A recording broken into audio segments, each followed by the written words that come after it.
সন্ধ্যাবেলার নাস্তার জন্য এখন তো কত কিছু পাওয়া যায়। রাস্তায় বেরোলেই পিৎজা, বার্গার, চটপটি, ফুচকা, ঝালমুড়ি, হালিম সহ আরও কত কত নাস্তার ছড়াছড়ি। কিন্তু আমাদের ছোটবেলায় সন্ধ্যার নাস্তায় কিন্তু এত কিছু পাওয়া যেত না। আমার মনে পড়ে বিকালে বাইরে দিয়ে খেলাধুলা করে আসার পর আম্মুর কাছে বায়না ধরতাম কিছু খাওয়ার জন্য। আম্মু তখন এই সিম্পল রেসিপিতেই এগ নুডলস রান্না করে দিত। আবার তখন তো নুডলসেরও এত ভেরিয়েন্টস ছিল না। আমি তো দু ধরনের নুডলস চিনতাম, এক হলো বেঁকা বেঁকা আর এক হলো সোজা সোজা। নাম ধরে তো বলতে পারতাম না। আম্মুকে বলতাম আম্মু বেঁকা বেঁকা নুডলস রান্না করে দাও, আর মাঝে মাঝে বলতাম আম্মু সোজা সোজা নুডলস রান্না করে দাও। আস্তে আস্তে বড় হয়েছি, নুডলসেও অনেক ভেরিয়েন্টস এসেছে, আর সেটা রান্নারও অনেক ধরনের ভেরিয়েন্টস চলে এসেছে।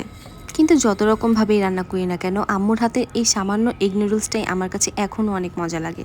শুধুমাত্র পেঁয়াজ মরিচ আর ডিমের সংমিশ্রণে ঝটপট রান্না করা এই নুডলস খেয়ে আমরা ছোট থেকে বড় হয়েছি। শুধু নাস্তাতেই নয়, আমরা কারো বাসায় বেড়াতে গেলে বা কেউ আমাদের বাসায় বেড়াতে এলে এই নুডলসে কিন্তু ছিল শেষ ভরসা। আবার সকালে স্কুলের টিফিনের জন্য এই এগ নুডলস ছিল ঐতিহাসিক জাতীয় খাবার। এখনকার মায়েরা তাদের বাচ্চাদের স্কুলের টিফিনে কত রকমের নাস্তা দিয়ে থাকে, কিন্তু আমাদের মায়েদের জাতীয় নাস্তা কিন্তু এটাই ছিল। তখন মাঝে মধ্যে খেতে খেতে বোর হয়ে গেলেও এখন সেই দিনগুলো খুব মনে পড়ে। মনে হয় আবার যদি ছোটবেলায় ফিরে যেতে পারতাম।